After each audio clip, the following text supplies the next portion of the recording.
Hello! Welcome to season 3 of Super Bros Bros.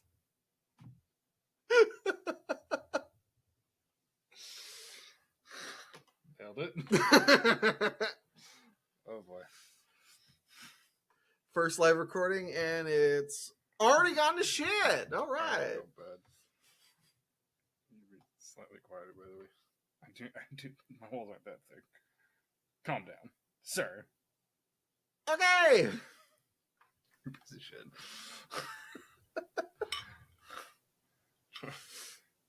Keep going. You more to your line. Oh, yeah. For fuck's sake. I'm player one. Who put that question mark in the teleprompter?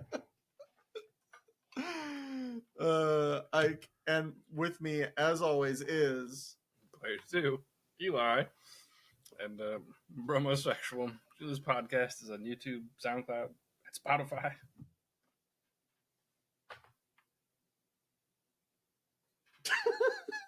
I'm trying to remember all my lines.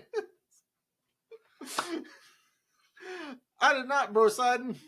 Are those the same places they could Like, comment, share. and subscribe? Yeah, it sure is, bud. Woo! Oh boy. For those of you that are lucky enough to be watching this on YouTube, or might want to go check this on YouTube, we are doing this Together. in video form together, same room. So that is going to be amazing, or at least loud. That was at least loud, at the very least. He is having an adult-styled beverage to numb down my volume, and I It's not working. having Not fast enough. a faux adult-style beverage because I am recovering from the sickness.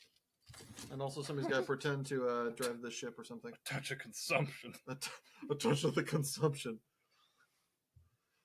Salute. To the first of many or last. Huckleberry. Keep drifting out of camera. So, He's not real. Don't worry about it. yeah. It's a figment of the imagination. So, as I am up here, I guess there's some explaining to do. How I ended up in the land of sea and tack. Drink some more. It'll make this next bit easier. Presumably a plane. Caw-caw! What kind of fucking birds do you have in LA? So I am up here in Seattle town to play in a big old Magic the Gathering tournament. And luckily enough, my amazing brother lives up here, so I got to spend the night with him and the day with him and record this awesome serendipitous video. So, yeah. Jury's not out on that one yet. Yeah, okay, well, I'm optimistic. Fingers firmly crossed. But yeah, that's why I'm up here. I guess when's the last time we recorded? Like 3 weeks ago, something like that. No, maybe even been longer. 2 weeks ago, It's only been I 2 weeks. think so. Okay. So been playing a lot of Magic, trying to do online dating. It's been going interesting. Trying to think what else. Developments in therapy, I guess, but Ooh, yeah, so riveting. it for me it has been, honestly. It's been kind of weird. I don't know if you do this when you're dating or when you're trying to get know somebody online, and they'll like message you and be like, and they like kind of they find offense somewhere, or like something's not to their speed. Normally in the past I backpedal. I go, oh shit, sorry. Like I'm in somebody's house and like stepped on the wrong carpet. Yeah. But the other day, said something and they're like, ugh, I don't find that funny. I thought about it. I was like, you know what? If you don't find that funny, that's totally fine. But I don't think we're going to fucking work because I know what I enjoy and what kind of jokes I make. And I'm not going to just like up and change. I'm not censoring myself for you. Not even not censoring myself from you. I'm just not going to be able to. Like, even if I wanted to, that's a losing battle. So I was just like, you know what? It's been fun. It's been real. It's one of those things where like you could realistically, yeah, if you wanted to, you can censor yourself for people. Like you can absolutely do the masking kind of thing. Yeah. But like, that's not fun. It's not sustainable. And it's not authentic. Yeah. So Yeah, those are all Yeah, big things that I prefer being. that's totally fair. That's like a boundary where it's like this is what I find funny. If this is just going to offend you and I have to walk on eggshells, nah, fuck that noise. Exactly. Yeah, Yeah. that's fair boundary setting. It's been a big development in me is just like enough self-esteem and kind of Boundaries are good. boundaries are good, self-appreciation and just understanding and not worrying like, oh no, if I mess this up, I'll be alone forever. That's gonna happen anyway, but yeah. So that's what's been going on with me that I can think of. What's been going on with you? Playing a shit ton of Path of Exile. I don't know, but it's been pretty low key by and large. God, my life is boring. Yeah, I guess something I left out is I kind of said at the top, but I've been sick. I had a kid recently came into our school because they really wanted to be with their friends, not do any schoolwork. They wanted to be at the school, so they showed up Friends. sick, Oh, of course. and so I got a little bit sick, but I'm most of the way over that. Um, almost ruined this good trip. I was kind of worried that maybe there's a small chance I'm not going to be able to make it, but I'm like 90% of the way out of the woods at this point, so feeling pretty good, feeling pretty safe. So We take that. we take those. As opposed to some other things that people ruined with one fell swoop. Like our topic today. Seamless transition. So good. You're welcome. Unrehearsed. You couldn't tell. Yeah. So what we are going to talk about today is things This that doesn't have alcohol. Doesn't it? no, it does not. It's just the soda. Damn, I don't have an excuse. Oh, you're just unhinged.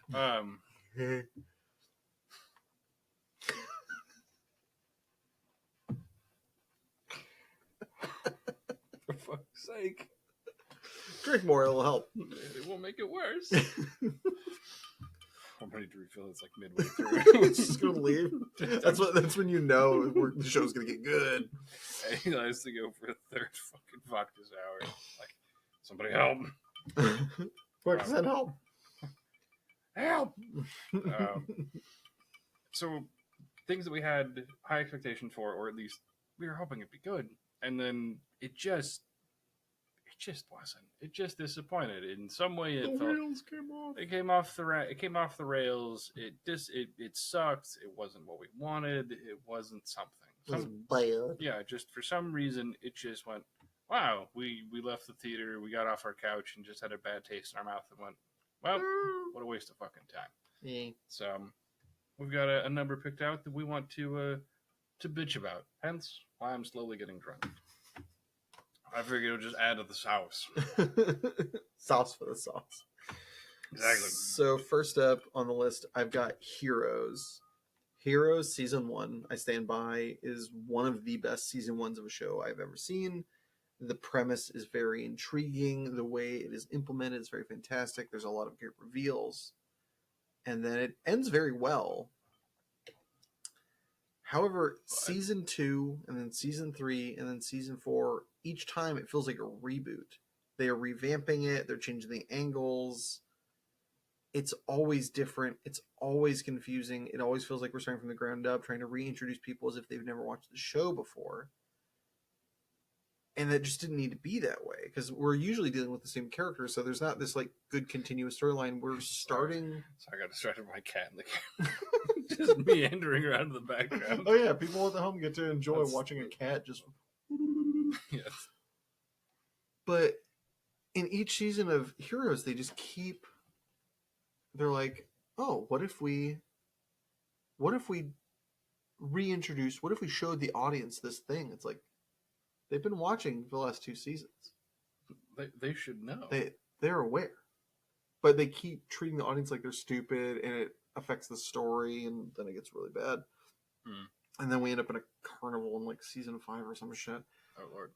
But part of the reason also this came to pass, fun background fact from living in Los Angeles and knowing people, is that because of the writer's strike, they ended up hiring new writing staff between season 1 and season 2.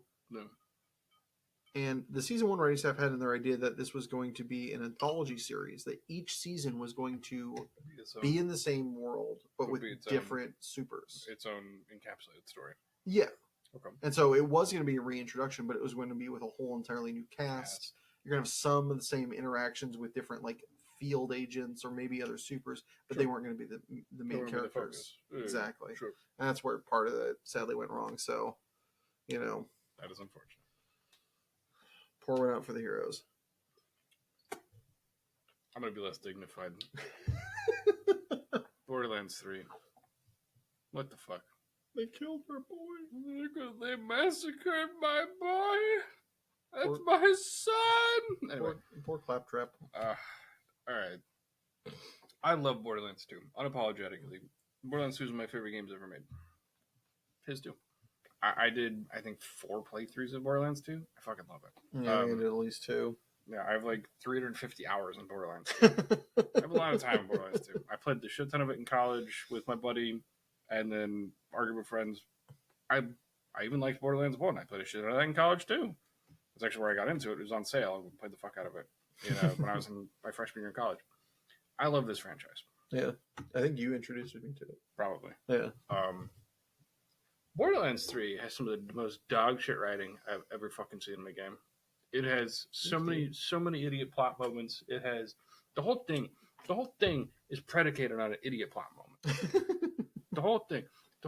Jesus Christ. Lilith is an established character from fucking minute 1. It is one of the first characters you get to play in Borderlands 1, and it is one of the primary story characters in Borderlands 2, who is a siren who can teleport.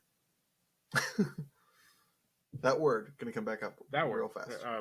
So the whole fucking shit kicks off in Borderlands 2 because people just basically mug her. They just mug Lilith, and instead of just teleporting away from the person who's an anti-siren when there's literally a spaceship a block away you're gonna get on and fucking fly away from anyways, nah, she just stands her ground and fights. Why? Like there's That's always been her move. Oh wait, no, it hasn't. Like, in fact, there's a whole thing in the second game about her move changing because that is originally her thing, and it gets her boyfriend killed. And so she's like supposed to be cautious, and she's supposed to be the mature one and smart and do what's the pragmatic thing, and then she just fucking doesn't. Makes perfect logical sense. It was lazy. They just could have written in a dumb magic explanation. I mean, these are space witches, so there could just be some magic explanation for fucking why she can't teleport away. And I'd be like, okay, fine. Like, they could have written their way out of it. Yeah, so easily. It'd be like a 3-sentence solution. They could just have like some electric fucking fence and just be like, you can't teleport through this. Yeah, like they could just put up like this little like semi-luminescent dome and have her like teleport, like hit the side of it. Yeah, and she's like, oh shit, and like, you can't leave here. Yeah, like not until I'm like either I have to die or you never leave or something like that. Yeah, it's so easy, and they've got somebody who's literally a power vampire. So you can just kind of write it off and be like, she stole it from someone else. And it's like, sure, fine. Fuck it.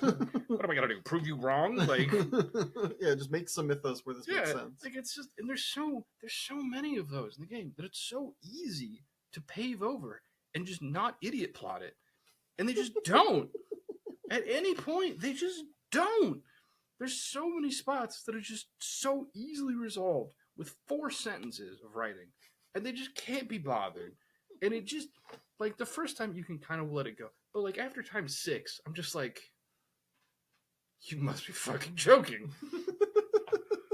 Like, it's just so infuriating and maddening. And also, the verticality in the game was fucking questionable, and I hated it.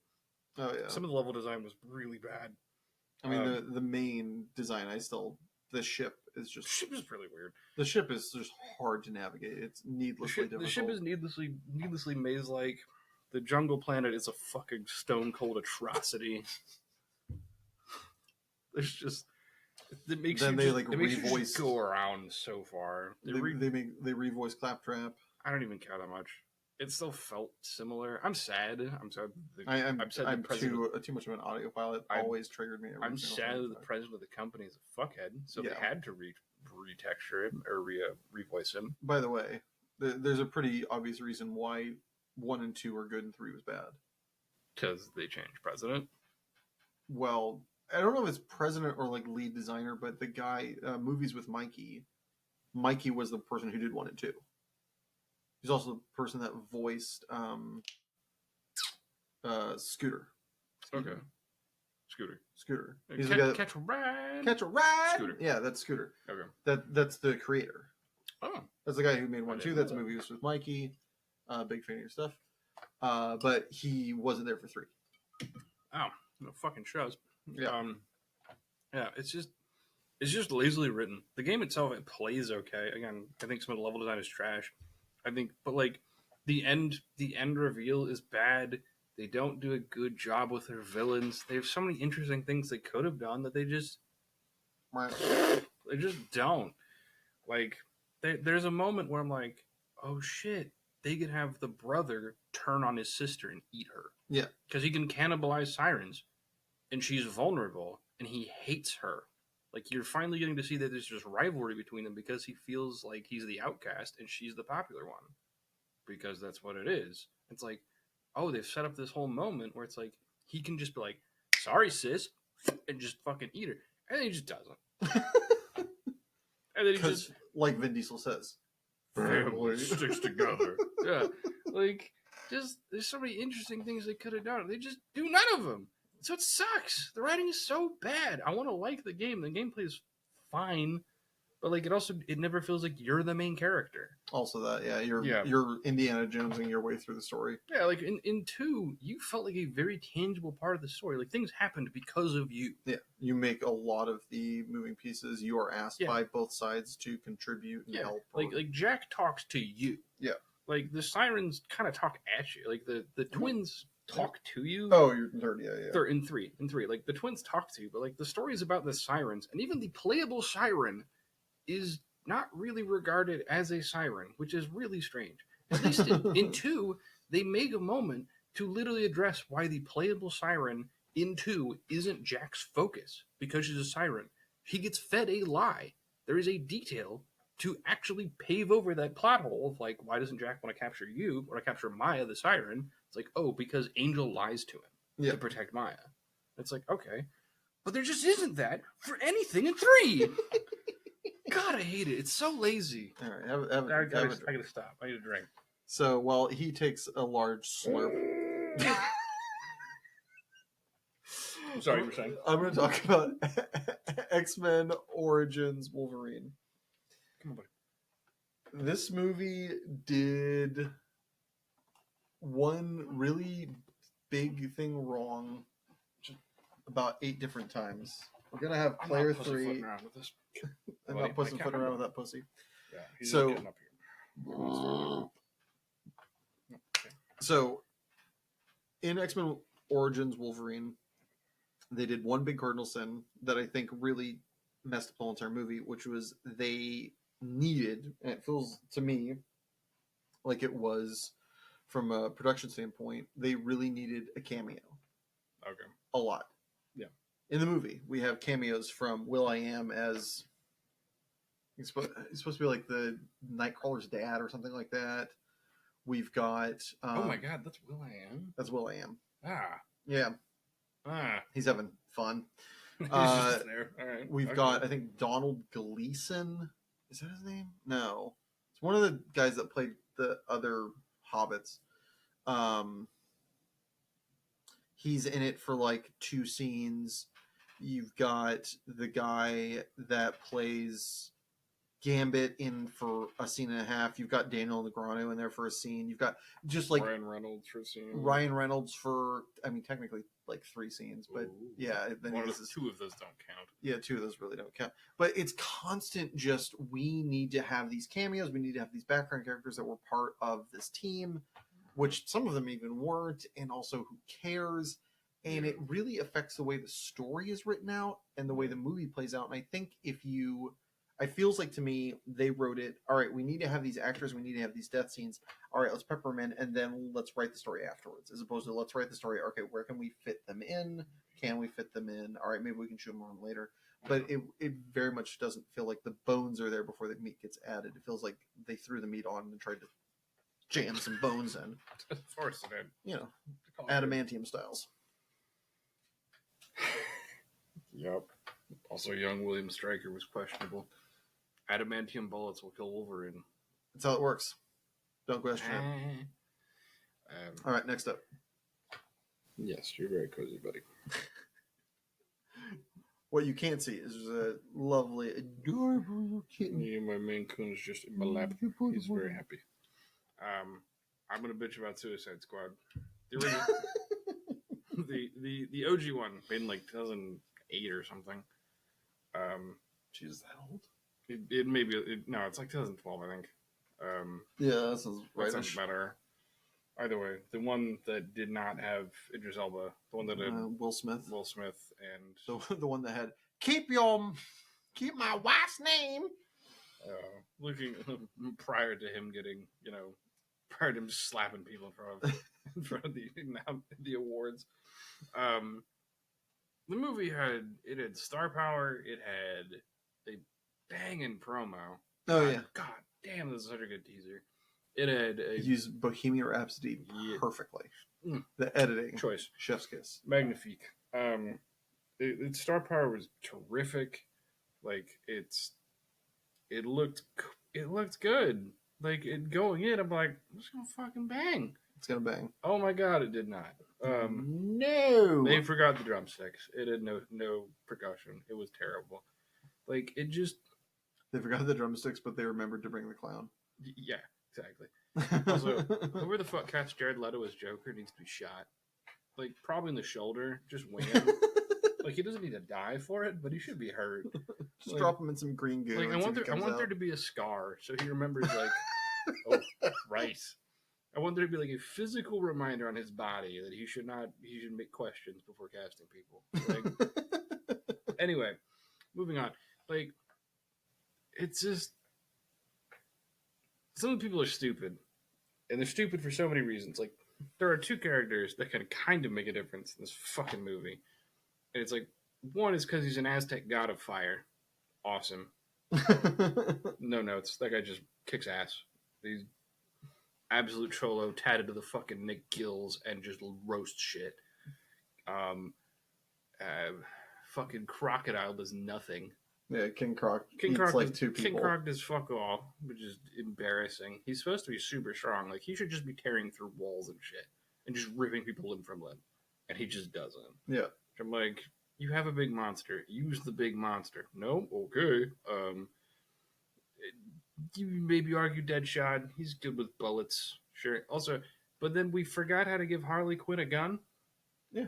She's got a bat. She's gonna bonk people. She's gonna fucking give them all the She's bonks. Gonna kill a demigod with a Louisville Slugger. Yeah, like she's gonna beat you to death with a fucking wooden bat. It's not even fucking aluminum. Jesus Christ, we couldn't even get metal. It's a wood bat. Didn't have room in the budget. We spent all on the actors. Oh shit. Like, I don't like the idiot plot. One is that she's given a baseball bat. She's not given guns. Like, Harley Quinn uses guns, bombs, and everything. Like, yes, the bat is like her standard thing, but like, it's the mallet, right? Is her like kind of also yes, it depends on the artist. It's like sure. It's like baseball bat or mallet. Yeah, but like, some kind of cartoonish bludgeoning weapon. But wooden it's like bonk item. Like, also, she uses a lot of guns. She uses a lot of bombs. Like, yeah. Holy fuck, does Joker and co love their bombs? Like, so the fact that she at no point like has a hand grenade even is an embarrassment. Yeah, but like, you can't even make the argument like they're convicts. We can't give them weapons. Deadshot is like a walking, talking armory. That guy has like 9,000 rounds of ammunition. Like, what are we talking about? Like, it's so, it's so boring. There's so little that happens for so much of that movie, and the end fight is retarded. It does like the AVP thing where it's like dark and disorienting. It's got like a bunch of flashing light, and you can't really tell what's happening. Would you like to know who wins? Us too. Yeah, it's like who. It's just no. Like, there's a couple of cool scenes, and there's just like some weird scenes that make no sense. Like where Harley Quinn like gets in an elevator and like they panic. It's like, where the fuck is she gonna go? Like, oh, also you forgot one of the other guys who's super useful. Oh yeah, fucking Boomerang. Captain Boomerang. Give him a gun at least. Oh, got him, folks. Like, there's one character they fucking broadcast to just kill him. It's just like, oh yeah, there's a bomb in your neck. It's like, we could have just saved the money, not cast him, and just tell everyone there's a bomb in your neck. You could have spared that guy an afternoon. Like, yeah, like, it just. The coolest part of the film is fucking Amanda Waller because she's a boss bitch. She is that bitch. God bless. I don't remember the actress who plays Amanda Waller, but damn, Yeah. the bitch is stones. Like, although I do love the flawed argument of like, if Superman went bad, it's like none of these people will touch him. Maybe as that god could annoy him. Yeah. Deadshot literally can't hurt him unless you give him kryptonite bullets. Yeah. King Croc, he's just gonna get thrown to orbit. Harley Quinn. Again, kryptonite. No dice. Like, No kryptonite. no kryptonite, no good. Like, Yeah. so yeah, maybe Witch can hurt him. Maybe if Superman can be bothered. Who cares? It's just it wasn't poorly. Like, the second one is much cooler. It leans into just being bonkers, having weird style. Yeah, it leans into like the idea of it of like watching bad guys do bad things, but you root for them because they're doing They're like kind of hedging towards the right reasons. yeah, they're being forced into doing the right thing. Yeah, like you're getting the best of both worlds of having a hero story with villain chicanery, which is like you get to have that's both. where it's supposed to, like, the Yeah. second Suicide Squad is what the first one should have been. And Yeah. if they finally figured, like, Jason Gunn figured it out. He's like, what are we doing? Have some fun. And it's like, thank you, God. Like, and so it's so much better because it looks like it didn't suck ass to film. So moving on. Something that I don't think it sucked us to film, although maybe it did. I don't know how Ridley Scott is on set. Prometheus. I love the original Aliens franchise as much as it scares the shit out of me. And we finally got, the fourth installment after a million years. You get the prequel, the context. And It's garbage. I have no idea. Yeah, like you said the context. I have no idea what the context is. I'm just like, I left it being as confused as when I walked in. I was like, what is that there? I don't understand what's going on. Everybody's stupid. There's no new information, and a lot of special effects happen and people die. The movie. Yeah. Would you like to see that coming this fall? What is this? There's like, it is not particularly coherent. Like vague bullet points of what's happening, but the reason for so many characters making so many decisions is kind of like amorphous. Like I have that looks like a shape that I might have seen once, but I couldn't tell you where, which or where it's from. Yeah. And that's most of the movie. Also, it still rubs me a little raw that Charlize Theron dies from a rock rolling straight at her when she could roll to the left or the right, and she keeps running away from it, which it just it's needlessly dumb. You don't need to kill somebody when they can easily get out of it. We can write better than that. That's a random aside, but just have your prequel give information, not leave the audience just as confused. But they do give information. They show where the alien comes from and the weird fucking octopus engineer baby. Yeah. Rape baby. Xenomorph rape baby. Fuck Yeah. it. Makes as much sense as anything else. Yeah. But does it make as much sense as your next entry? No, the next entry Oh. makes more sense. It's just bad. It's just unsatisfying. Hancock. Will Smith getting fucking 2 for 2 on here. Yeah, Hancock is not fun. Like, Hancock had kind of a fun, goofy premise where it's just like, again, great trailer, great trailer, idea. great idea. Yeah. What the fuck happened? Like, all they had to do was lean into the wacky slapstick in both of your entries too. yeah, really. Like if Hancock doesn't have a plot or doesn't have this like kind of like if Hancock, mythos. Yeah, if Hancock just does away with some bizarre, larger backstory and like weird history shoved in, it's probably more fun.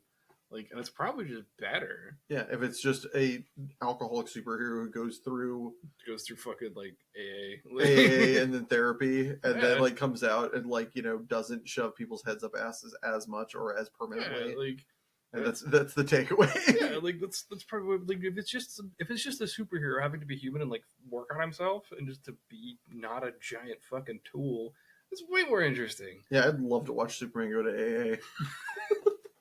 Like they could have just done. I think who who's the actor who's playing like the really idealistic like charity? Jason Bateman. Jason Bateman. Like I wish it wasn't Jason Bateman in that role. I don't Also, know. that it's a little peculiar. It feels like too forced a contrast almost. Sure.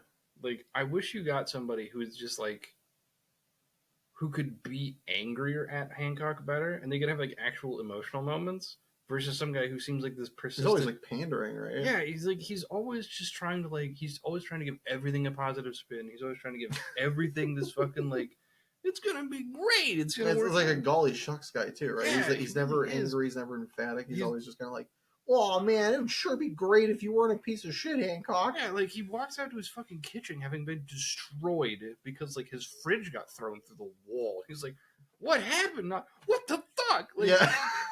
He's not angry. He's just like, "I'm confused. yeah, he's just like When I came in here yesterday, the fridge was there, Yeah. and now it's over there." Like if I walked out into my living room and just there's a hole in my wall and like my fridge is missing, I'm just like, what the fuck happened? Like I'm a pretty level-headed guy, but nah, I'm losing my shit. Like if two super people are fighting in my living room, if I discover my wife is superhuman, I'm shitting myself. Like I'm just dropping it like it's hot. There is no pause. Like just deuce. just deuce. And he never does. Like he is emotionally as flat.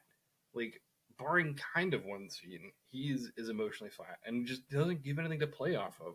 And so it's not good. Like and it still had like it'd be more interesting if Hancock just died. Like it's like his wife could live, Hancock just dies so she could become strong again. Like there's just better resolutions. Yeah, like it finally chooses altruism. Yeah, like if he just stays to die so that she can recover from her wound and then beat the shit out of the guys who kill him, that'd be way better in ending. Yeah, Like, but he just keeps jumping away to create distance. Fuck off! Like, come on, that's so lame. Like, it very much is like a third grade theory of like, well, if I don't need a beanie or something, and I can really strong guy, I can go, whoa, and then whoa, and I'm not near it anymore. Yeah, it's very unsatisfying.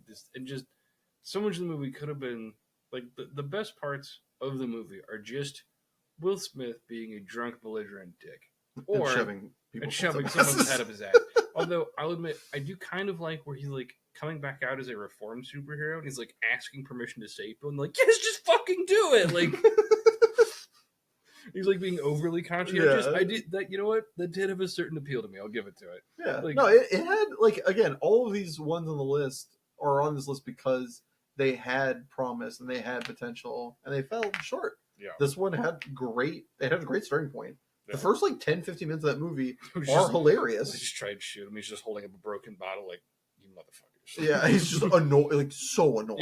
Yeah, you've ruined my morning. Like, So next up on this, I wanted to like this show so Bad. fucking bad when it came out on FX. No, not FX. It wasn't HBO. AMC. No, it's the other one. What's the one opposite of HBO? I think that's what it was on. Sure, wasn't that FX? I don't think so. Because it's like pretty hard, right? Whatever fucking channel Dexter. greenlit Dexter really wanted to like that show. Wanted to like it so badly. The idea of the, troubled... I'm pouring more booze. This list has got him turned. It's doing things. So Dexter for me it had so much promise. This idea of someone who needs to kill, almost like a vampire. They need to feed. Dexter needs to kill, otherwise he goes insane. And so this idea that, oh, okay, Dad taught me I have to kill bad guys. That's the only way that I can do it, and it's okay. It's a really fascinating idea, and there's so many areas to play with that. Whether it be him getting his morals confused, he ends up becoming a bad guy and has to die to end the series. Whether it's, he runs into this problem of he kills somebody who's actually innocent, or he ends up, crime somehow ceases to exist or in a major way, and like nobody's murdering, nobody's raping, nobody's doing these atrocities that he thinks is acceptable to kill for. And so he either has to kill somebody who's undeserving, or again becomes the villain and goes on a killing spree and ends up, the show has to end by him dying. Instead, effectively, he's just a vigilante and never has to make a hard decision. He's never succumbs or even is particularly tempted by his ailment of, being a serial killer. It's always just this free net benefit. And to me, that is just Sloppy. it's just a wasted opportunity. It's just like you had this opportunity to go for a high jump, and you did just a regular old. Just did a hurdle. Yeah, you could have done so much more, and you did so. They played it so safe. Yeah, it's just so run of the mill. Yeah. Meow. What else was sadly? I need to bitch about Altered Carbon. Strap in, folks. This is gonna be a while. Okay. Okay. Just gonna become. I'm part of the audience at this point. This one's just gonna be gas. Let him have it. So, first things first. It don't make no sense. The concept of all right. So the whole concept is that you can literally just transfer your consciousness between bodies, right? Okay. But do people have children? Yeah. Suddenly, I am Isaac, and I could ostensibly be swapped over to him. Okay. But like. But what happens to the original consciousness of that person? Like, what happens to okay? So kids are born. Do they immediately get the fucking implant? Can people opt out of it? That's never addressed at any point, as far as I know. So problem one. Problem two. There seems to be a surplus of bodies as compared to consciousnesses. The math doesn't add up. So there's that. Like, are people just shells? So if they don't have a consciousness, do they just actively decay? Do they function autonomously? We never know. Okay. That aside, let's talk about the main character. So he's part of what's called the Envoys, who, based on the first episode, they have fucking superpowers. He can see he's got thermal vision. What? He literally sees like infrared through a fucking wall. And he sees people, and so he knows a raid is coming to kill it. Jesus Christ. Awesome. Pretty busted, yeah. Pretty busted. Yeah. Never explains why. Never explains why. All the explanation you're given is we are an envoy. No. Fuck that means. We are an envoy. We use what is taken, or we use what is given. So, okay.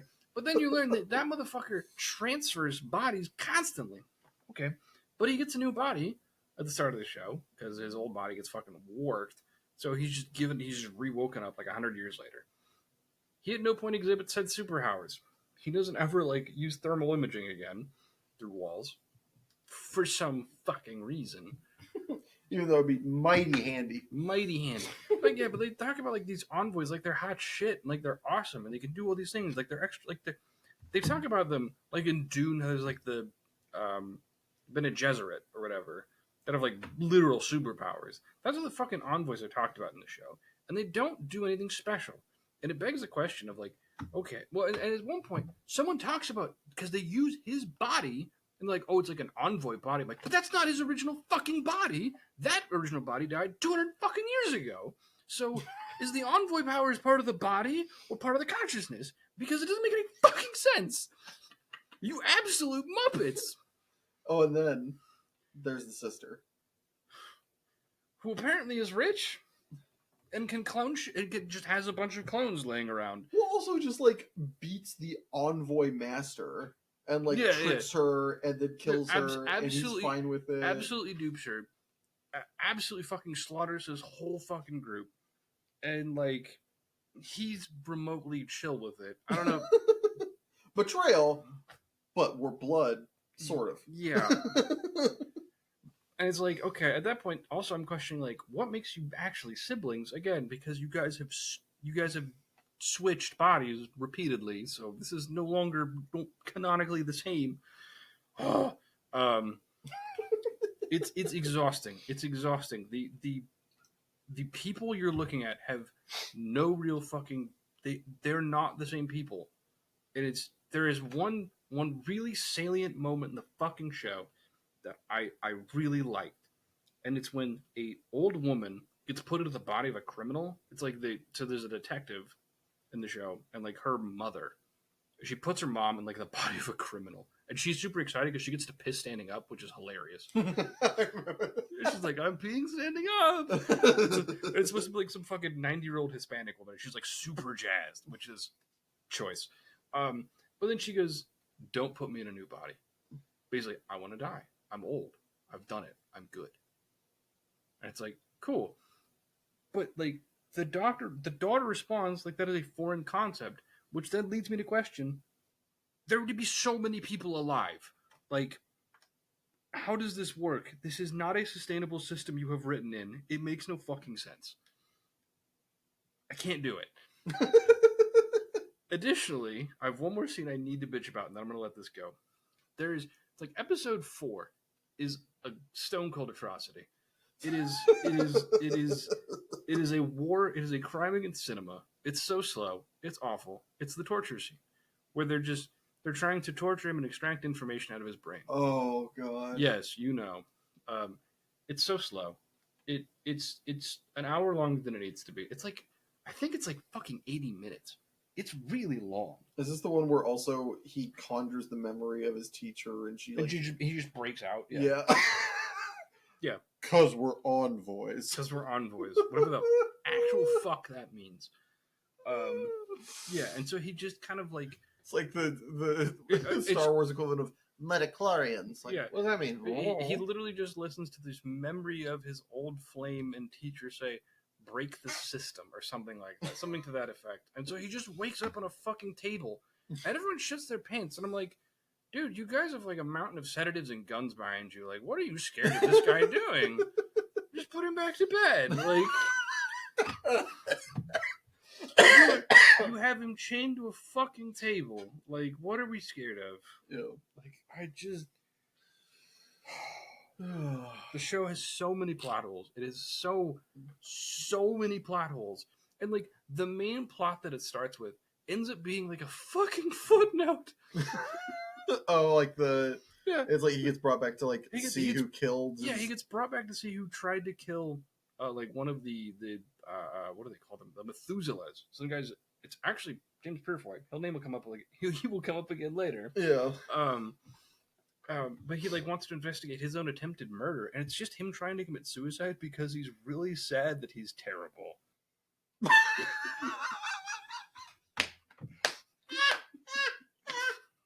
But yes, I'm not even shitting you. That's such a stupid thing. Yeah, like, so the main plot that he's supposedly awakened for is literally him discovering a botched suicide attempt because he has a memory backup. So he just gets woken back up, basically losing 24 hours. So he forgets a guilt trip, and he's like, who tried to kill me? That is totally something that is written by an erudite asshole producer who's like, this is so smart, so genius. No, it's not. It's all a dream is not genius. I tried to kill myself and then have somebody investigate it is not genius. It's really fucking dumb. I mean, it would be kind of interesting if that was actually a big dramatic reveal. But again, there's like so many subplots that happen that it becomes like a footnote that it's finally addressed. It's like, oh yeah, this was a plot point. Oh yeah, we were following this at some point. Yeah, like there's so much of the show that is unrelated that you almost forget it's happening, and then he just kind of goes like, the main character shows up to tell him about it. It's like, oh yeah. Oh shit! You remember this character? Yeah. You remember this jackass? This rich motherfucker? Yeah, he tried to kill himself because he felt guilty for being a rich motherfucker. Turns out when you would have money to be God, you can't die. Shucks. Well, speaking of unrelated, my next one is The Last Jedi. So much of this movie rocks. I love let me start off one. I know you're not watching this, but Ryan Johnson, I love you. You're the best. You tried really hard, and you did do something. I will give credit where credit's due. You were able to make a Star Wars movie that was very its own thing compared to all the other ones. It definitely broke outside the mold. Sure. Mad props and respect. The opening of this movie slaps. The first, I think, 5 or 10 minutes of like the space battle Okay. is yeah. banging. It is absolutely yeah, because you're just watching the dude who's like actually a good pilot fly. You're watching the actual dude pilot fly. You're watching what's her face's sister do like a fucking rad like suicide like bomb pole like on her back. She gets shot, falls on the bottom, has to climb back up to like release the bombs. Like it's a really cool dogfight Right. for the first like 10+ minutes. Bangs. Yeah, the ending of the movie I don't think is bad. I don't think it's necessarily that good. It's a little kind of up its own butt with the whole like, Mark Hamill just like shit. That was a little contrived, but I don't hate it. I like the idea of that. The spot in the middle where Laura Dern, she's in that movie, but Laura Dern's awesome. Does the most like heroic self-sacrifice with the fucking like warp speed, send it through the whole entire fucking fleet. That was pretty dope. Holy shit! And the way they did the sound, amazing. They like because and correctly so. In space, there is no sound. Also, call back to fucking Alien. In space, no one can hear you scream. But when she fucking shoves it through the ship, you wouldn't hear anything. It's just silent. So it's kind of like that's very apt, accurate, and awesome. Love that. Now the rest of the movie. Everything else.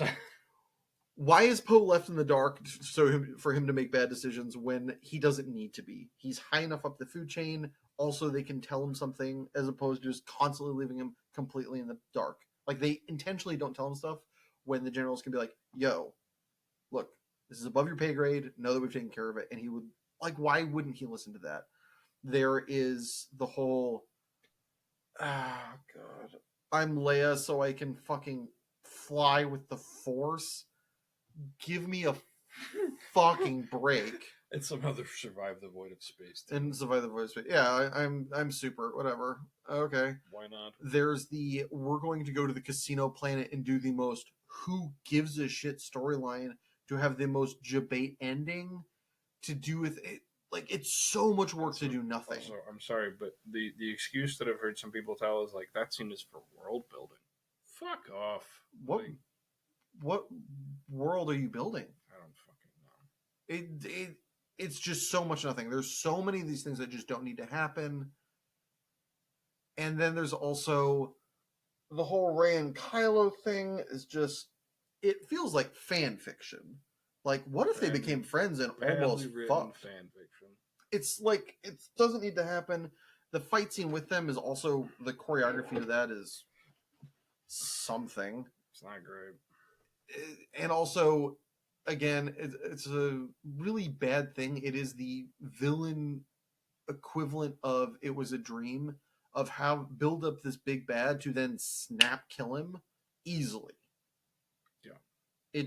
It leaves a sour taste in your mouth. It's not cathartic in any way. You get to see Snoke for 2 scenes and he just dies to his own. Like you can make the argument that it's like, oh, it's a villain killed by his own pride, and it's like, why? Like, yeah, it's so. You can also kill somebody with their own pride in a much more like bombastic and big sort of way, like hoisted on their own petard. Or you could at least do something interesting, or like if you had it so like Kylo had worked or like talked with the other knights, so like they all turned on him, and like have Snoke just get overrun by people. That would actually be kind of cool. I mean, fuck it. Have Rey trick him and be like, I'm down. I'll be part of the dark side. Sure. And like have him, and then like have her buy his trust, and then fucking shank him. Sure. That would be kind of awesome because that would be very much outside of Rey's normal like, sure, I'm a good girl, like play space, and have her be a character, have her have growth, have her show creativity. Instead, not really. Yeah, it's just bland. Yeah, And and it's it's also sad. then a shift from Kylo is no longer a bad guy to then Kylo is the bad guy. Yeah, and it happens in like I don't know, 20 minutes. Yeah, it's It's like, why are we giving him redemptive arc just to have him be shit again? yeah. Again, just too fast, too much, not enough. Like, you don't get to savor the meal on any of these, No. and you need to. It's not good. What else is not good?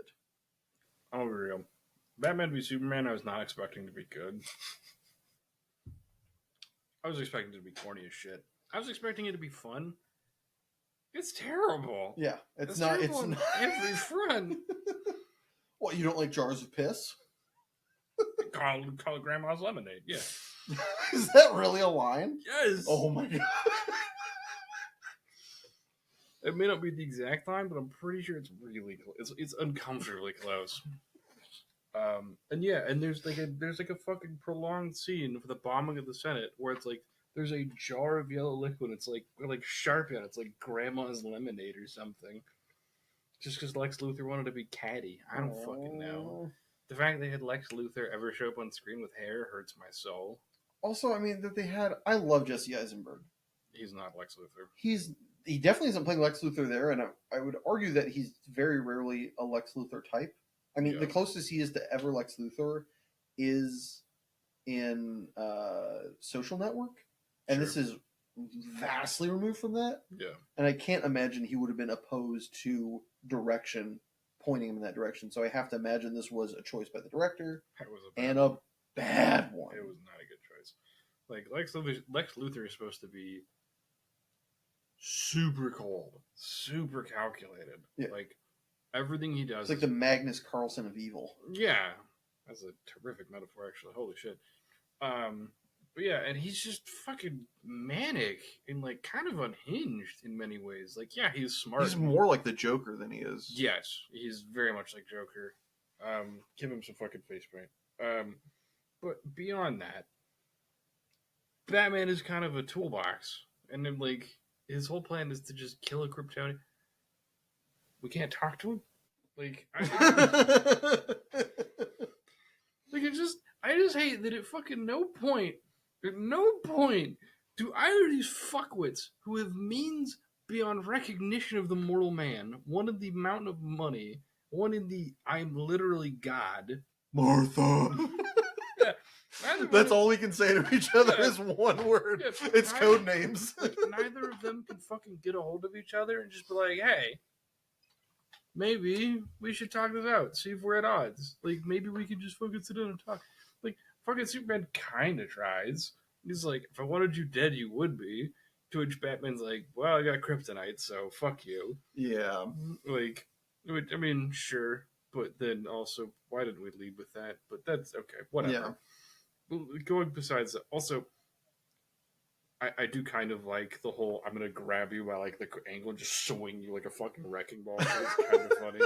It's so cartoonish. I love it. But then like, okay, so they finally get along because they both happen to have moms? Question mark. That have the same name. Yeah. Ooh. Like shit. What if someone was named Amy? What if they changed their name to Barbara? Like, Yeah. oh fuck. Shut. Yeah. Like, God forbid. So I don't understand. Like, there's this complete absence of communication. It's like it would be so easy for either of them to find it. Like, Batman is supposed to be this hyper genius billionaire. He has the resources and brain power to just figure out who the fuck Superman is. And just be like, yeah, it's Clark Kent, nitwits. Like, and Superman get Huh? like, yeah, I get the glasses and suit coat and like kind of demure presence is a pretty heavy-handed disguise. Batman's not a fucking normal person. Like, so A, that. B, like, he's also got a billion facial recognition computers he could probably just purchase. So he could just run it and be like, Found him. Yeah, turns out. But, like, also, Superman could just go, there's the Batcave. How do I see it? I could fucking see through rock. Yeah. Yeah, so you're Batman. Okay. Like, we can talk about this? Like, they just at no point just sit down and fucking have a chat. Like, Batman is just trying to outmuscle Superman, which is silly. Like, Batman would just lure him into an ambush because Batman is supposed to be smart and would recognize I can't just brute force a Kryptonian. but not really. I don't fucking know. And then Doomsday is a thing out of nowhere. He's a polluted Kryptonian with human blood. Wouldn't that make him substantially weaker? Like if he was ripping human DNA, because human DNA is trash. Like as far as just durability holds up, nah. Human DNA compared to Kryptonian, fucking trash tier. So why is Doomsday suddenly really strong when mixed? He's just a worse Kryptonian, but for some reason he's stronger than Superman. Get the fuck out of here! Like, it's so wrong the origin of Doomsday. It's so out of left field. Also, Wonder Woman's there because Superman's dead, or is he? Grown. Yeah, Commit all the sins in one movie, shall we? Yeah, just like, and then just also, can Superman not throw a fucking spear? He just chooses to fly with it. He just chooses to fucking like hold his arm out and just. He uses it like a lance. Just... Yeah, he literally does. Like he just doesn't ever go, "Phew," and just fucking yeet it because it's a spear. It's not a lance. Hey, he grew up in Kansas. Okay, they don't make spears in Kansas. I don't fucking care. I don't care if you grew up in Florida. Right. Nitwit didn't know how to throw, or just hand it to Wonder Woman. The bitch who's My lady. yeah, the person who's not affected, who doesn't give a flying fuck about kryptonite and can keep up with him. Hand it to her. Why are we doing this? Like, there's so many stupid things. It's just the writing is so lazy. Again, I hate lazy writing, and it's so bad. It's so bad. Oh, yeah. Well, something that isn't exactly, I wouldn't call it lazy writing as much as it was turning away good writing.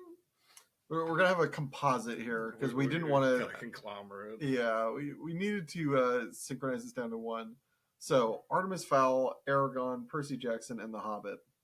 Why are these all on the list in the same tirade? Well, it's because all of them are great books that are all three of them are kids' books, and one of them is the shortest book Tolkien ever wrote, I think, or definitely the easiest to parse. I think it is the shortest. It's pretty short. Yeah, and somehow with The Hobbit they added infinitely extra bullshit that didn't need to be there, and with all the others they either added or completely just threw out the book and started from scratch because the author who you're got famous enough and that enough people liked, you decided, nah, that's bad. We need something new. About. Yeah, they had terrible ideas. Give the people what they want. Everybody liked this book, so you're making it into a movie. Guess what? They want to go to the movie theater to see that. And the people that didn't read it, they want to know the same story that the people who read the book know. Here's the thing. Nobody likes getting a lecture of like, this is why the book was better. Nobody likes that conversation. Nobody, at any point in the history of ever, has enjoyed being there shivering like, really? Tell me more. No one has ever said that. Not a soul. And sometimes you do have to make that concession where the book is almost always going to be better. It's really hard for the movie to be better than the book. You have to parse things down. You have to cut things down. You have to trim the fat. Okay, fine. But you don't have to throw away the cow. Yeah, no, keep the Kobe, please. Keep the good bits, synchronize the best you can, round out the edges where you need to, fit, pad, whatever. But like literally, was it Artemis Fowl? They wholesale make up so much about the character, so much about the sequences, and then they just remodel so much bullshit. Yeah. In freaking Aragon, there's so much wrong. There's so much. It's so bad. They just kind of glaze over a lot of shit. They don't like. There's so many things of the growth of the first book of Aragon. Admittedly, on rereading isn't great as I remember, but a lot of the book is about the growth of Aragon, as a fighter. They have 40 seconds of screen time to it, and it's like Aragon sucks. He's a fucking farmhand. He doesn't know how to fight, and so much of the book is him literally learning how to fight and learning how to use magic. And he's just kind of a prodigy immediately with both. It's wrong. Also, the ending is way off, right? Also, the ending is fucking weird. The ending is shit. The ending has this really interesting confrontation between him and what is effectively a lich. He gives it a different name, but it's basically a lich. Yeah. And he ends up having this kind of weird he reaches into the Lich's mind for a second and gets like blasted with memories, and it kind of overwhelms both of them, and then like Sphere comes crashing down on top of them. Yeah, they don't do that. They just have him fly off the tail of a dragon. He literally just grabs a hold of Sphere's tail, and she goes fly and just whips him, and he just goes flying with a fucking sword. Yes, that is what happens. They also just don't have the primary antagonist for a lot of the book in the Razak. I mean, speaking of primary antagonist, Percy Jackson, they do not have the primary antagonist in Hades. They rewrite his like buddy second character, who's supposed to be almost the voice of reason, almost like a Jiminy Cricket character, to be a kind of like horny goat character, but not of value. They rewrite a lot of the other action sequences. They have the characters be way too old looking because they're supposed to be legitimately just turning teenagers. Yeah, that's what 12 and 13. And almost all the actors are able to vote. Like, it's like a lot off. And then there's The Hobbit. The Hobbit is smaller than each one of the books that made the original Lord of the Rings series, which each got their own 3-hour movie. Totally understand that. Yep. They could have gone longer on those, and they didn't. I think that's fine. The Hobbit is, again, smaller than all three of those, and yet it got 3 3-hour movie treatments. To do this, they had to pad over, I think it's like 70% of its runtime is just horseshit and background stuff, which again doesn't make sense because, and I feel like they should learn this from Star Wars. When you make a prequel, you do not need to sell the sequel. It's been sold already. Yeah, we know who Legolas is. And yeah, also not in those fucking no. books.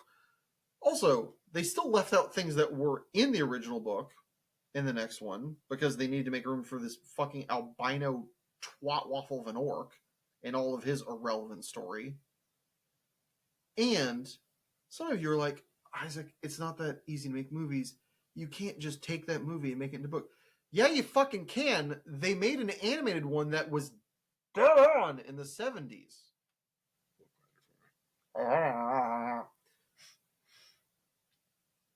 This one is legitimately just, it's money. They just wanted money. Fuck you guys. It was going to make plenty of money. It's going to do fine. Fuck you guys. Alright. The Grudge was the first horror movie I ever saw. Wait, really? Yeah, I saw it at like Jacob's birthday party when I was like 10. Scared the fuck out of me. Yeah. I didn't sleep all night. I stayed up all night playing a fucking flash game that was like a Murloc RPG on Miniclip. Because you were scared to go to bed? I was terrified to go to bed. I was the only person awake at this slumber party at 3 a.m. I was fucking wide awake. It's a Sears family tradition. Let's go. It was the first 24. It is the first all-nighter I ever pulled as a human being. God bless. Because I saw The Grudge, and I heard, and I shit myself almost. I remember being scared of cats meowing and people going, like forgetting what they were going to say. However, as an adult, and now that I appreciate horror movies and like adrenaline, I remember hearing that the original Grudge, Japanese version, was supposed to be so much better than the trash American version and its subsequent sequels. Which subsequent sequels are fucking terrible. So I was like, okay. So a while ago, I went and saw the original. I was bored to fucking tears. Like, there's something to be said about like it's slow. It's really, it's like this weird anthology where everybody just kind of ends up dying to the Grudge. Because it keeps being angry, and that's its whole fucking shtick, is that you interacted with it, now you have to die, I guess. But it's like, the monsters aren't scary. It's someone who's blue-tinted walking at you slowly going, and people just panic. Like, and it just keeps being the same thing over and over again. I quit watching it. I literally couldn't finish it. I was so bored. Like, I've watched bad horror movies. Like, there's only like three horror movies that I quit watching halfway through because I'm like, I can't do this. I have better things to do with my fucking night. I had shit to like do I can go do my dishes. Like, Jesus, that's more interesting. Yeah, that is more engaging and a better use of my fucking time than watching this pile of garbage. Like, it was so boring. It was not scary. It was not engaging. It was not interesting. Like it just had nothing going for it. It was just bad. It looked like a goddamn student art film that wasn't even done well. It was so bad. So it deserved a spot for how hype people had made it. It was fucking atrocious. Well, this is gonna be the shortest entry on the list. X-Men Apocalypse. He's short. I mean, honestly, that's basically it. If any of you have read the comics, watched the TV show, probably seen a shirt with him on it. Apocalypse is Big. fucking huge. He is a big boy. He can grow gigantically big. Also, his voice, no shade to Oscar Isaac, but yeah, shade to Oscar Isaac. His voice is menacing. If you watch the '90s X-Men fucking cartoon, it's just like, I am mighty. He's got this deep voice that's like, shit. It's like he's talking out of a goddamn baritone. Yeah, like it makes you crap your pants. Yeah. It's just like, It's it's threatening. fucked up. That Like, man's it's- got balls. Yeah, like it's just, it's like if a tank could talk. It's so fucking scary. If the tank could talk, I don't know what I got, man. I mean, it's like, Jesus Christ. And also, like, in the comics, he's just like freaking massive. He's like the size of a century. Like he at no point is like less than 8 feet tall. Yeah, he's enormous and Yeah. terrifying. And in the movie, we have Oscar Isaac being, He's like 5'3". yeah, his normalish height with a head that looks like it got hit with a bat and then never taken to a hospital. He's got like melanoma of the face. It's just, really? You're scared of this? Why? That's it. Fix that. And the movie's a lot better. Good? Probably not, because they kind of started shitting the bed at that point. But like, that was just like, Yeah, he rough. is no points the most threatening thing on screen, and that is a goddamn atrocity. The fact that no, him standing next to a taxi, I'm terrified of the taxi. yeah, the fact that Those rates are crazy. the fact that the biggest threat in the movie is a super juiced Magneto and not Apocalypse is Yeah, it's absolutely it's a crazy. mistake. Yeah. That is a mistake. They could have done so much better. All right, I got a bitch about Hannibal. The cannibal? Yes, that one. Notably, season 3.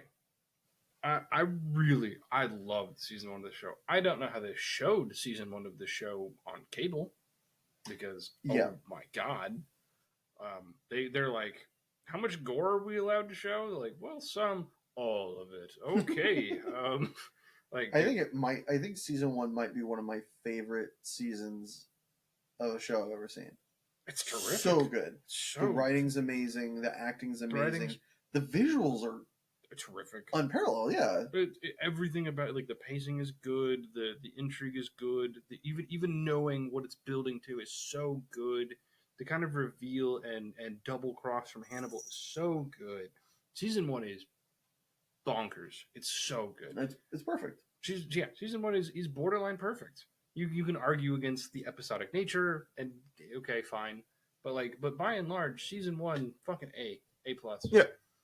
Like season 2, not as good.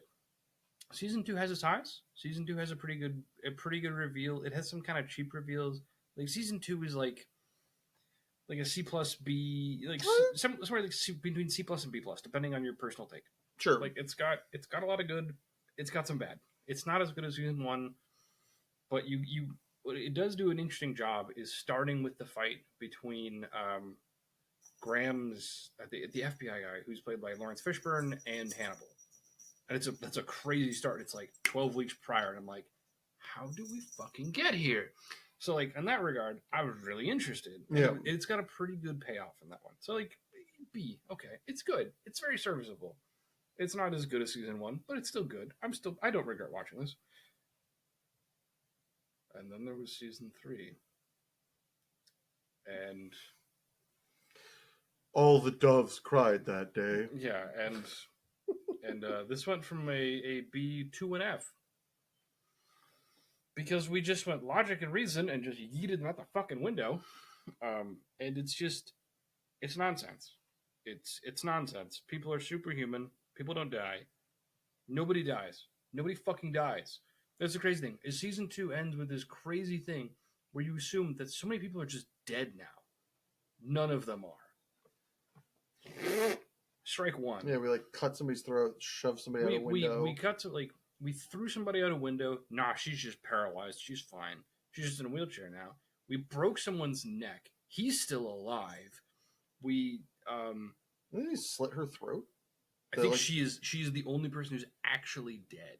Okay. She's the only one who's actually dead. But we stab fucking Lawrence Fishburne with a big chunk of glass in the neck, and he's fucking fine.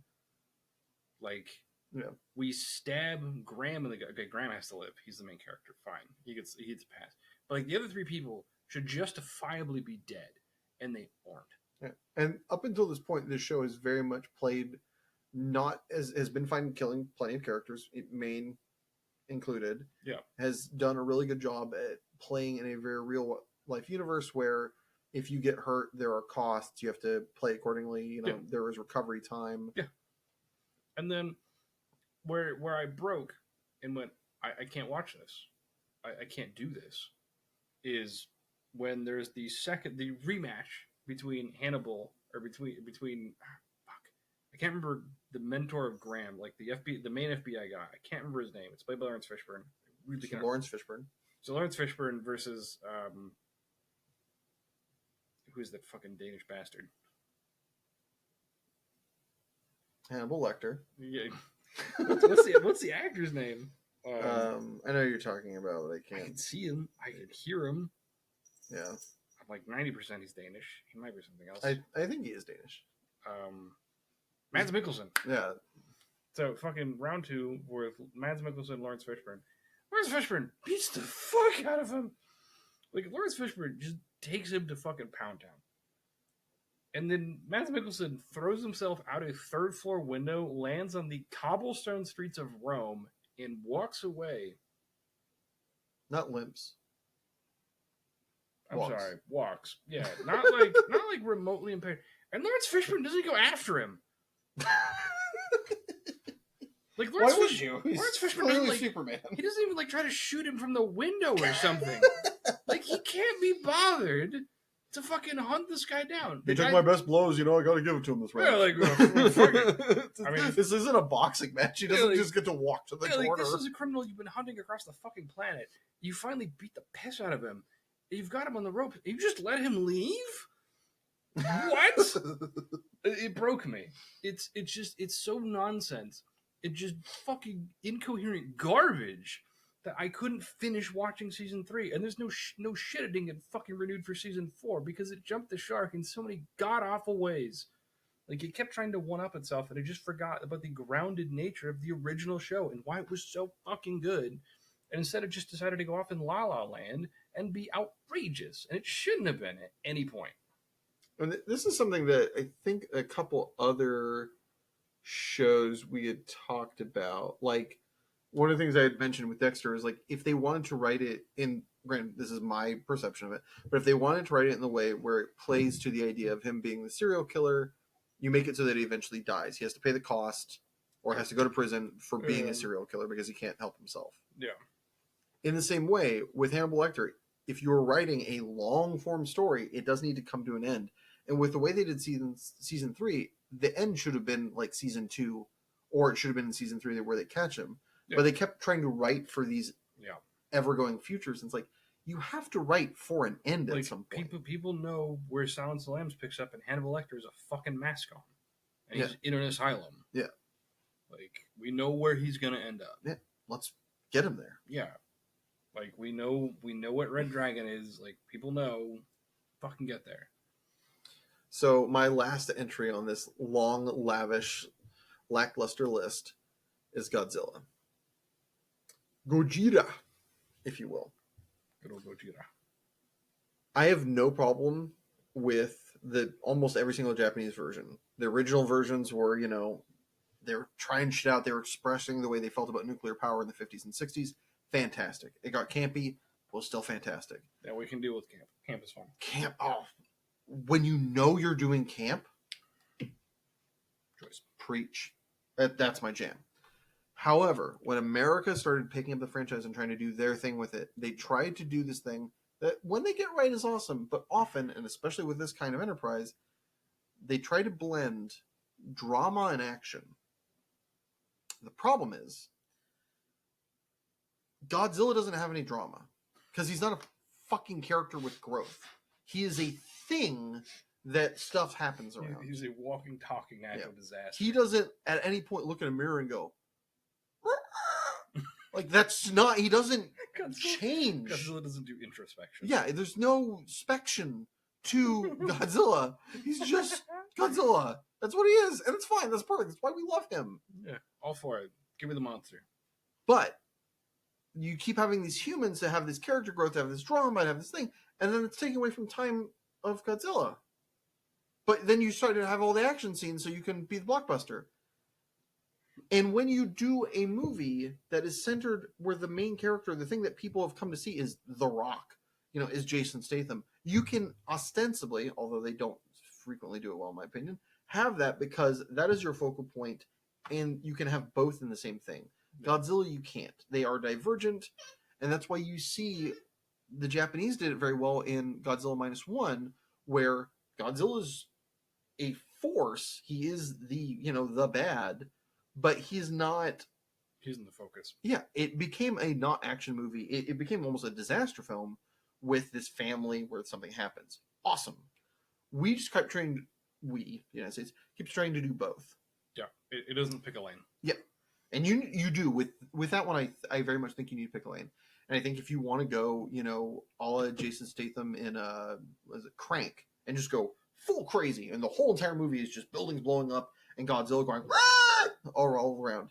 Fantastic. Let's do that. Yeah. Or do something Godzilla -1-esque, although I don't think we'd handle it as well. But do something like that and have it focus on that. They kind of tried to do a little bit of it. I think they build it poorly, but with the whole Bryan Cranston thing in the first one where it's focusing on him a lot, but they build it wrong. Yeah. You have to build it correctly and then execute. Yeah. And America is so much, and the way like making movies is bang, zoom, blow. And with Godzilla, how can you not? But then you try to put in the thing. Yeah. Like honestly, is kind of hokey as it was. Like Godzilla versus Kong gave humans the least amount of time. It was my favorite modern. Yeah, Godzilla and it was movies. the best one. Yeah, because Monkey went oh, and Godzilla went. Yeah, we got just monsters beating the shit out of each other that we wanted. That's what people came to the fucking studio for. Aces, no notes. Yeah, like it turns out sometimes it can be good to just be entertaining. Yeah, if we want monsters to go brar, all right, easy. Well, we are simple people. Last on the simple list. Last on the simple lists. I really liked the following. One might say you followed the following. I followed it along. Season 1 banged. Like I was season starts off by killing the golden goose. Yeah. Just fucking season 1 just goes hard. Season 1 they just murk a lot of people. Like people are getting stabbed left, right, and center. It's great. Like, and they do like a pretty good job where they've got kind of twists and turns where they're like, oh shit, this is a bigger cult than you think it is. And like Joe Carroll has bigger sway than you think he does. I was like, damn. Like I remember being like genuinely kind of like it's like halfway through season 1 where you think they've got all these people cornered in basically this like countryside manor, and like some of the cops coming are in the cult. As they turn, waste other cops and go, run, go, we're covering you. And they get people out. I'm like, what the fuck? Like, yeah, nah, they hit you. They get you. Yeah, they get you with a fucking twist. It's like, oh damn, I didn't see this coming. Like, they've got some of those moments. I was like, fuck yeah. So I'm like super into it. And so like season 2, they do the reveal that Joe Carroll survived, and I'm like, okay, he's gonna rebuild and do things, and he's got this crazy rich woman who's like basically being his patron, and okay. And then it just kind of goes off the fucking rails. And it just... it doesn't make fucking sense. Like a bit of the way through season 2, there's this like dumb conflict between villains where like Joe Carroll is insisting that the woman who freed him from prison, or like basically gave him back his cult, she's trying to control him and manipulate him and like he's like bipolar with how he fucking regards her, which is just weird to watch. And it doesn't ever carry the same weight or same interesting narrative as the first season. Mhm. So which is just, like that's kind of lame. And like season 3, Joe Carroll is dead. I think. I assume. I couldn't finish it. I literally couldn't finish it because like they kill him, and then like, but they kill him, and then like Kevin Bacon's character, who's supposed to be this detective, whose whole fucking life has been putting Joe Carroll behind bars, sees him finally executed, and like he just loses his shit and snaps, and like it's like clearly foreshadowing that he wants to become a serial killer. It's like, what am I watching anymore? Why am I doing this? What is happening? So I just fucking quit. I just quit watching. It went so far off the rails and lost track of what originally made it good. And it's just Jason Purefoy, John Purefoy, John. John Purefoy. Who did the voice of Lewis Carroll? Joe Carroll is awesome. He is suave as fuck. He is like you listen to him talk and you're like, maybe I should kill people.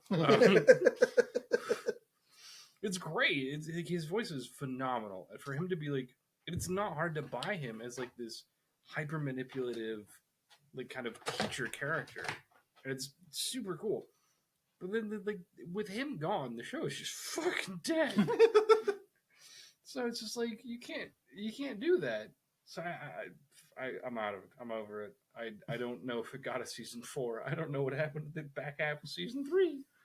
I couldn't do it. It just I wanted to like it. I really did. I couldn't.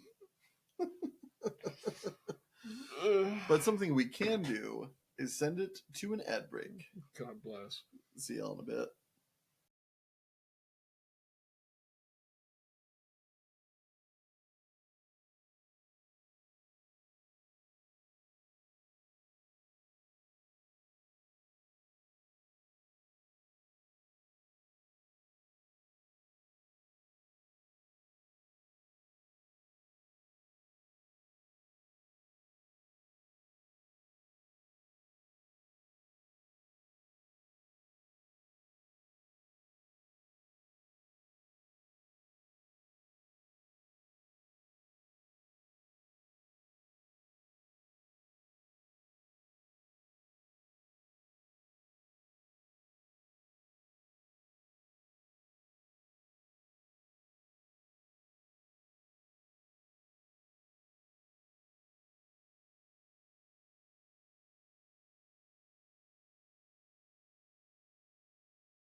Welcome back. So, as we conclude this live show, got some recommendations for y'all. One is a classic, a very good feel good movie. Talked about it a bit last week. I would recommend Good Will Hunting. It's terrific. Like It's not your fault. It's not your fault. fuck you, man. It's not your fault. Don't fuck with me, man. As much as that scene is fucking memed on, it's so good. It's hard when you're knee deep in the movie. When you're actually watching the movie, that scene goes really fucking hard. But yeah, the movie is terrific. It's really fucking good. There's a very good reason that like it won Best Script and why Robin Williams got Best Supporting Actor. A very clear fucking reason. Yeah. Also, is one of the best like on-screen representations of a therapist, kind of ever, in many ways. That like he's not Superman. He doesn't fix every problem instantly, but he's just really good.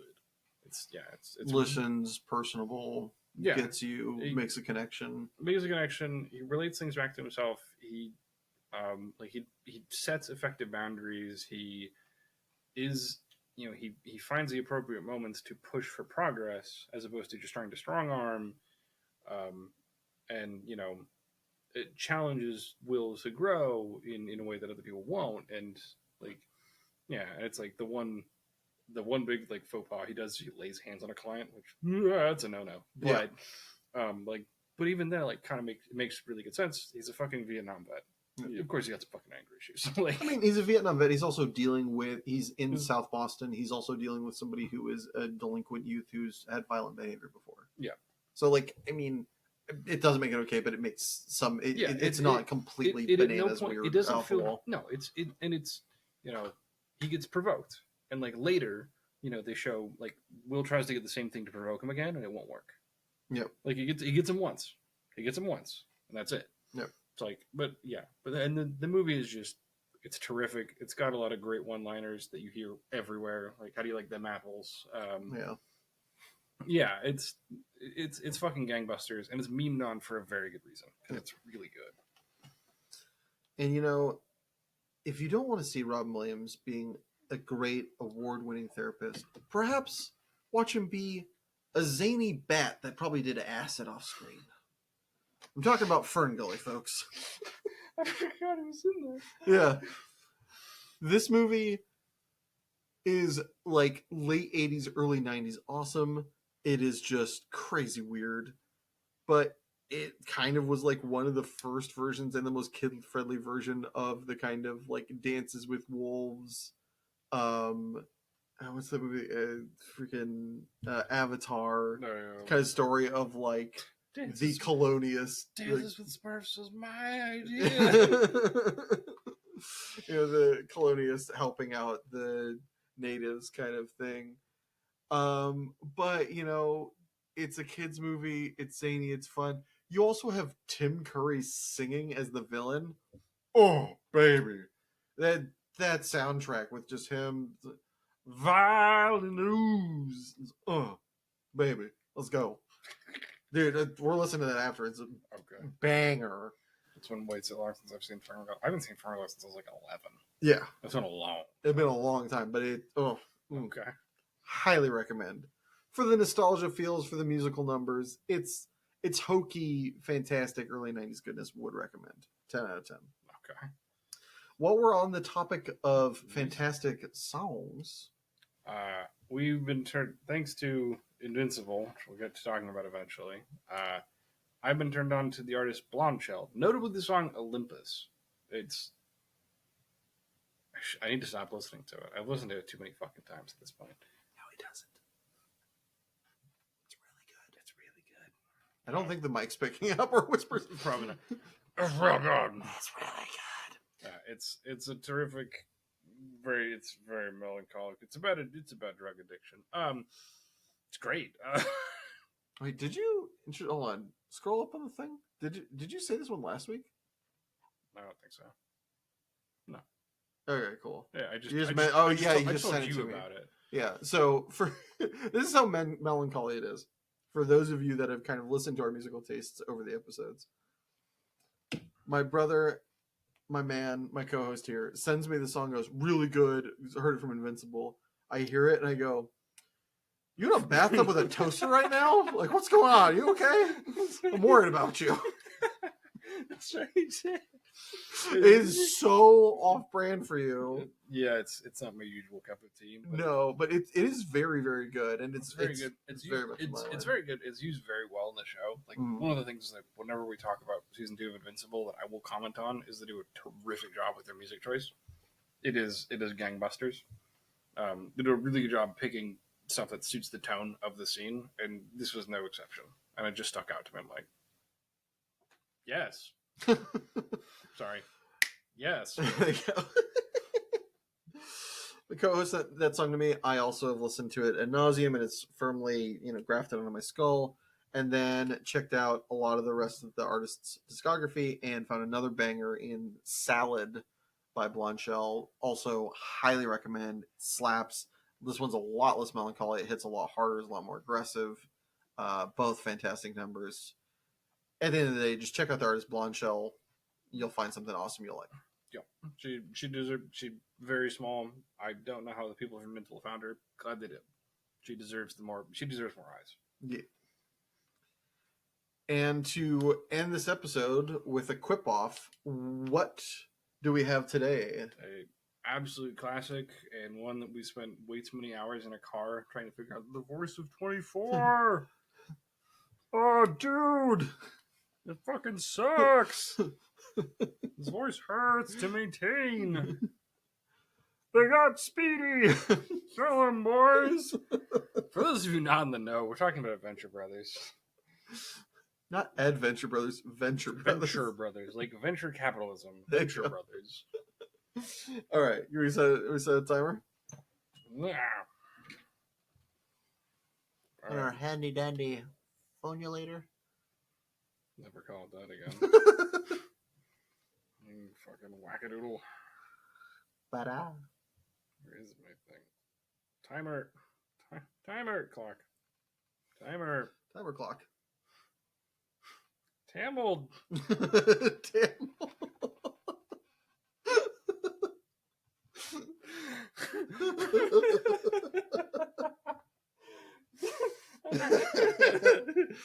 This is gonna go great. Okay. 2 minutes. 2 minutes. And a 1 and a 2 and aim. It's almost like a Bible story in here.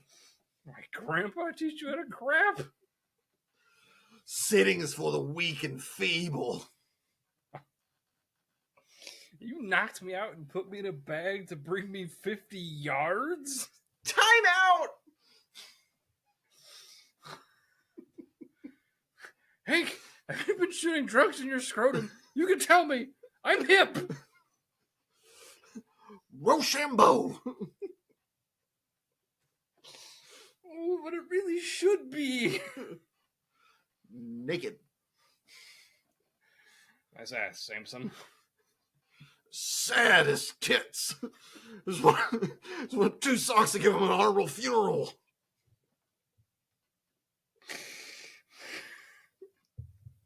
I have cuttlefish. Look into my eyes!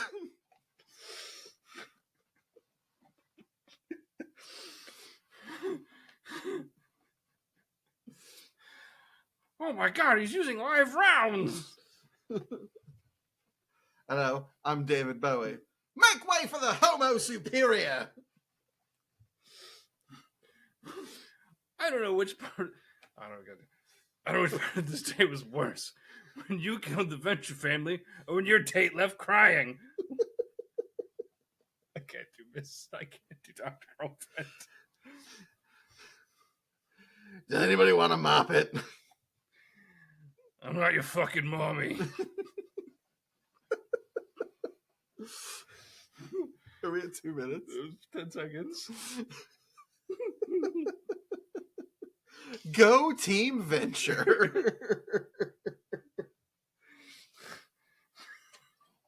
Okay. Alright, good enough. Oh, Jesus. Okay, and on that fucking note, that's our episode. Thank you everyone for tuning in. If you enjoyed, please feel free to Like, comment share, and subscribe. but don't forget, new episodes of Super Pros Rose come out the 1st and 3rd Saturday of every month. Bye.